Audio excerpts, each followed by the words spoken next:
Good morning बच्चों। हम अब तुम लोग को नैतिकता के बारे में पढ़ा रहे थे। नैतिकता क्या है और उसके आगे हम पढ़ा रहे हैं नैतिकता का पहला पॉइंट जो है नैतिकता का स्वरूप। उसका रूप तो हम तुमको बता चुके हैं, उसका स्वरूप कैसा होना चाहिए। उसमें धार्मिक के बारे में, धर्म के बारे में, और आपको मालूम है कि नैतिकता का मतलब धर्म होता है, तो धर्म के बारे में हम बताते हैं। जैसे नैतिकता का कोई एक विशेष रूप निर्धारित नहीं किया जा सकता, कोई रूप जो है निर्धारित नहीं किया जा सकता है। भाई धार्मिक है, आप अच्छे धार्मिक हैं और बुरे भी हैं, तो उसका हमको स्वरूप नहीं दे सकते, आपके बारे में नहीं बता सकते हैं। और क्योंकि इसका क्षेत्र बहुत व्यापक है, मतलब धर्म का क्षेत्र बहुत व्यापक है। आप किस रूप से मानेंगे, किस रूप से करेंगे, ये हम नहीं जान सकते। आपका फर्क रूप होगा। इसलिए हर धर्म में हर तरह की चीजें सिखाई जाती हैं। मानव जीवन का कोई भी क्षेत्र ऐसा नहीं है, मानव जीवन का, मनुष्य का कोई भी क्षेत्र ऐसा नहीं है जो हम नहीं जान सकते हैं। जहाँ नैतिकता स्तर की महत्व ना हो, किंतु इसके साधारण स्वरूप की विवेचना निम्न प्रकार से की है। जिसका स्वरूप ना हो, भाई सब चीज का स्वरूप होता है, रूप होता है। भाई बिना रूप के कोई नहीं है। अगर इसका रूप ना हो तो हम कुछ नहीं बता सकते। इसमें सबसे पहला पॉइंट है धर्म। धर्म के बारे में जानते हैं, हर धर्म है, मुस्लिम, हिंदू, सिख, ईसाई के बारे में, सबके धर्म के और सबके मानने का अलग अलग ढंग है। और सब लोग अपने ईश्वर को जरूर याद करते हैं। ये नहीं कि कोई मुसीबत पड़ा तब हम ईश्वर को याद करें। ईश्वर तो देखता है, परखता है हम लोग को कि हम लोग किस रूप से देखते हैं। तो उसी के धर्म तथा नैतिकता का पृथक नहीं किया जा सकता है, अलग नहीं किया जा सकता है। धर्म के बारे में जो धर्म है वही नैतिकता है, जो धर्म है वही नैतिकता है। धर्म नैतिकता में चरित्र, अच्छाइयाँ क्या होता है कि आपके धर्म में, हम लोग के धर्म में पाया जाए, उसी के बारे में बताया है। और जो नैतिकता में वही धर्म है। यहाँ पर हमें धर्म का अर्थ समझाना आवश्यक है। इससे धर्म और नैतिकता का सही स्वरूप समझ जा सकता है। सही रूप जो है हम लोग समझ जाते हैं। भाई धर्म के बारे में हर एक सच्चाई तो रहती है, कोई बुराई तो नहीं होती। जब बुराई भी होती है तो उसको बहुत प्यार के साथ समझा के अलग कर दिया जाता है उसके बारे में।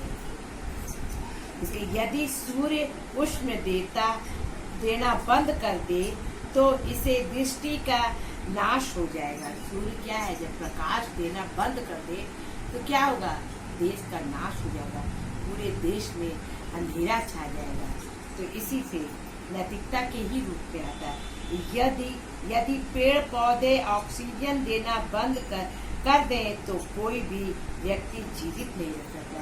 हमने पहले तुमको बता दिया है कि पेड़ पौधे ऑक्सीजन देते हैं, जलवायु देते हैं, और अगर वो देना बंद कर दें तो हम लोग जीवित नहीं रहते।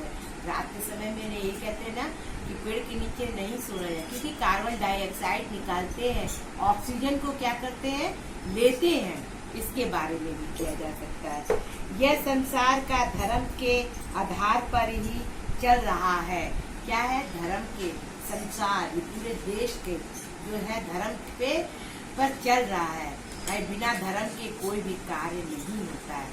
आपके अगर जन्म होता है तो आपका जो होता है उसमें भी धर्म के बारे में बताया जाता है, पूजा पाठ कराया जाता है, दुआ प्रार्थना कराई जाती है। मृत्यु होता है उस समय भी होता है, शादी ब्याह होता है उस समय भी धर्म से संबंधित किया जाता है। धार्मिकता आचरण में पवित्रता, सरलता, निष्कपट व्यवहार, त्याग, प्रेम, संवेदनाशीलता और चैन्य और परोपकार व्यापक दृष्टिकोण से यदि गुण होता है तो व्यक्ति निस्वार्थ भाव से अपने कर्तव्यों का पालन करता रहता है। क्या होता है, ये सारी चीजें रहती है निस्वार्थ। जब हम लोग क्या करते, कभी कभी धर्म के उसमें हम लोग निस्वार्थ सेवा करते हैं। कोई भाई आता है, कोई मांगता है, तो हम लोग क्या करते हैं, हमको दे देते हैं। मना नहीं करते हैं। तो ये निस्वार्थ होता है, प्रेम की भावना। जब प्रेम ही नहीं है तो सब कुछ बेकार है। इसलिए प्रेम हमारे जीवन के लिए बहुत ही आवश्यक है। और दूसरा पॉइंट है सदा आचरण तथा चरित्र। सदा आचरण तथा चरित्र नैतिकता के स्वरूप का प्रमुख उदाहरण है। अतः सर्वप्रथम सदा आचरण तथा चरित्र का स्वरूप ज्ञान करना आवश्यक। ज्ञान होना बहुत जरूरी है। बिना पढ़े लिखे कोई ज्ञान नहीं होता है, इसीलिए बचपन से पढ़ाया जाता है। जिस लाइन में बच्चा जाना चाहता है उस लाइन में बच्चे को भेजना पड़ता है। चरित्र कृत्रिम रूप से व्यक्ति अपने परिवार, सामाजिक वातावरण, शैक्षिक स्थान को परिवेश से विकासित करता है। क्या करता है? विकासित करता है। परिवेश से अपनी सूचना, अपने परिश्रम से वो चीज को बताता है और आगे की ओर उठाता है चरित्र से। चरित्र और सदाचार्य होना चाहिए। और प्राकृतिक वास्तव में स्वभाव सभी सजातीय प्रवृत्तियों और वासनाओं के समूह का नाम है। व्यक्ति अपने परिवृत्ति से, अपनी वृद्धि से के द्वारा निमित्त और शुद्ध कारण करके चरित्र निर्माण करता है। चरित्र सदा उद्देश्य की स्थिति की ओर संकेत करता है और चरित्र का अर्थ बदलता हुआ आचरण का उद्देश्य प्राप्ति होती है। नैतिक जिम्मेदारियों का मूल्य आधारित समाप्त हो जाता है। नैतिक मूल्यों का क्या होता है? चरित्र जो होता है समाप्त कर देता है। इसलिए वो दंडित का भागी नहीं होता है। पॉइंट है ये, चरित्र और आचरण को प्रभावित करने वाले कारक मनुष्य के आचरण को दो महत्वपूर्ण निर्धारित करते हैं। चरित्र और बाह्य परिस्थिति। मनुष्य अपने चरित्र के अनुकूल आचरण करता है और उसका आचरण कुछ हद तक बाह्य परिस्थितियों की प्रभावित होता है। मनुष्य के आचरण को प्रभावित करने वाले निम्नलिखित महत्वपूर्ण कार्य है। जैसे 3 है। सामाजिक वातावरण, हमने बताया था, जो समाज में रहता है उसको सामाजिक वातावरण कहते हैं। पारिवारिक दृष्टिकोण से हम लोग पारिवारिक दृष्टिकोण से देखते हैं, परिवार में कैसा हमारा चरित्र है। परिवार में अगर हमारा अच्छा चरित्र है तो बच्चों के ऊपर भी बहुत अच्छा चरित्र प्रभाव होगा, इसलिए हमको पारिवारिक चरित्र भी देखना होता है। और शैक्षिक दृष्टिकोण से, शैक्षिक माने विद्यालय में, स्कूलों में भी देखा जाता है चरित्र। जब बहुत बदमाश होता है तो बच्चे से कहते हैं क्या तुम्हारे घर में कोई इतना ज्यादा शैतानी करता है, पूछा जाता है, तो भी चरित्र करना है। और इसलिए हमको चरित्र पर बहुत ध्यान देना चाहिए। बाह्य वातावरण तथा मित्र जीवनों का जानने की अनुकूल विधियां होनी चाहिए।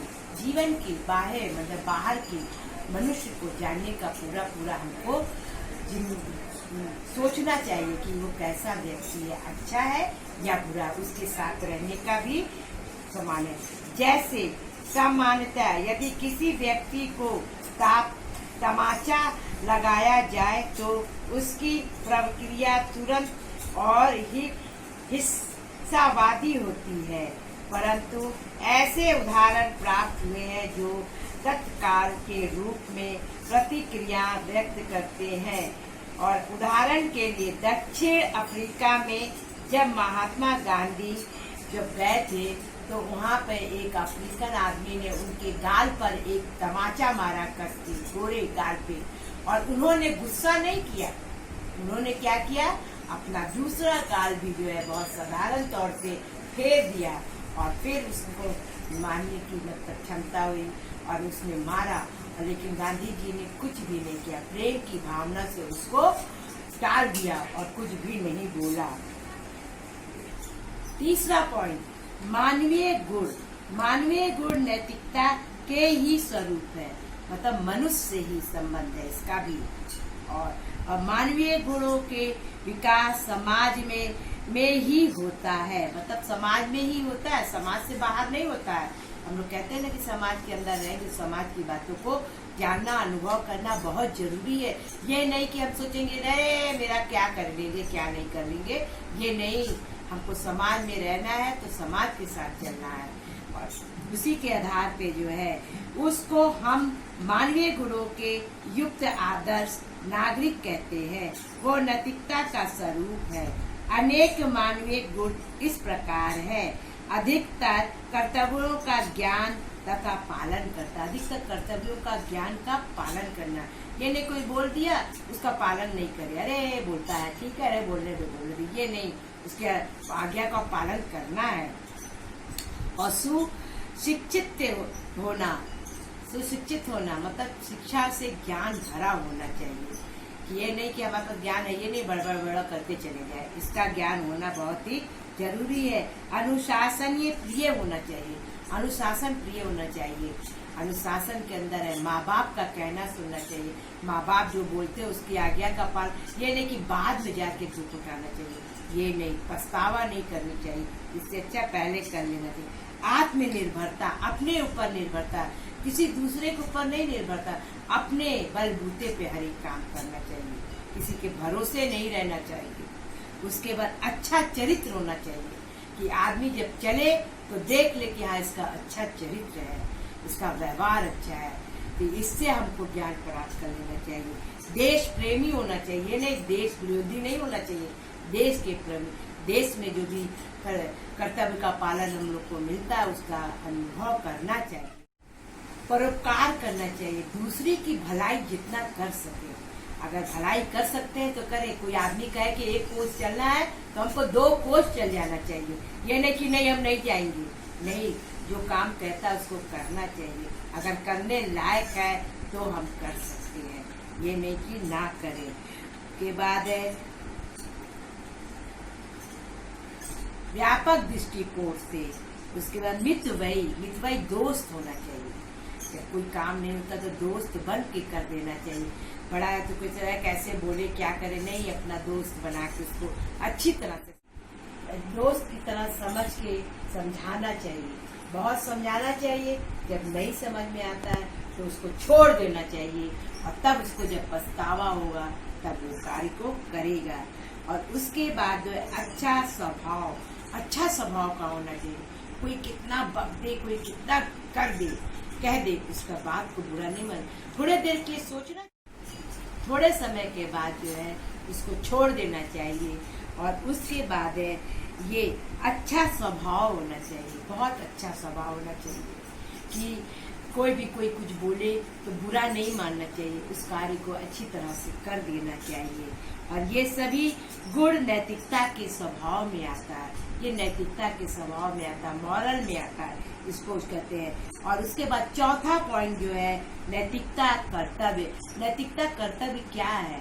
जब हम कर्तव्य करेंगे तभी ना नैतिकता होगा, जब हम कर्तव्य ही नहीं करेंगे तो नैतिकता कहाँ से होगा? तो व्यक्ति द्वारा अपने विकास के लिए समाज, राष्ट्र तथा विश्व के कल्याण के लिए किए गए को कर्तव्य कहते हैं। और उसके बाद है समाज की उसे घृणा की दृष्टि से देखता है, और ऐसे व्यक्ति को सामाजिक बहिष्कार भी किया जा सकता है। नैतिकता कर्तव्य का पहला कर्तव्य अपने प्रति होता है, और उसे अपने शारीरिक, मानसिक, आर्थिक, राजनीतिक तथा नैतिकता उन्नति के लिए प्रयास करना चाहिए, प्रयास करना चाहिए। सारी चीजें जो है इसके बारे में, नैतिकता के बारे में बताया है। उसके बाद जो है प्रत्येक व्यक्ति को अपने माता पिता की सेवा, भाई बहन, बच्चों तथा अपने सदस्य के विकास के लिए सदैव तत्पर रहना चाहिए तथा पारिवारिक सुख और संपन्न होना चाहिए। पांचवा पॉइंट है कर्तव्य और दायित्व, मतलब जिम्मेदारी। हमको जो बड़ों लोग की जिम्मेदारी होती है ना, घर पे जो होता है एक मुखिया होता है ना, वो घर के पूरे घर का जिम्मेदारी होता है। स्कूल में क्या होता है, प्रिंसिपल जो होते हैं ना जिम्मेदारी, सारा कार्य करती है, तो उसका एक दायित्व होता है। और कर्तव्य और दायित्व सामर्थ्य संबंध रखने वाले शब्द है, किंतु इसके बीच संबंधों का पूर्ण आयाम है। और कर्तव्य और प्रकाश नैतिक जिम्मेदारी है, और कर्तव्य के साथ दायित्व जुड़ी हुई है। और हमें जो है इसका कर्तव्य करना, जिम्मेदारी करना है। जो काम हमको मिलता है ना, उसको बिल्कुल जिम्मेदारी के साथ करना है, लापरवाही के साथ नहीं करना। एक पढ़ाई भी जब बच्चों को मिलती है ना, उसको जिम्मेदारी के साथ पढ़ना। ये नहीं कि आज पढ़ेंगे कल पढ़ेंगे, कल कभी नहीं आता। कल का काम आज ही करना चाहिए, आज का काम कल नहीं करना चाहिए। तभी जो है काम जो है समय से हो सकता है, वरना तो नहीं हो पाता। अगर आज का काम कल के लिए, कल का काम परसों के लिए, तो बहुत मुश्किल का काम हो जाता है। इसलिए बच्चों को हमेशा समय से काम करना चाहिए, समय से होमवर्क करना चाहिए, समय से पढ़ाई करना चाहिए।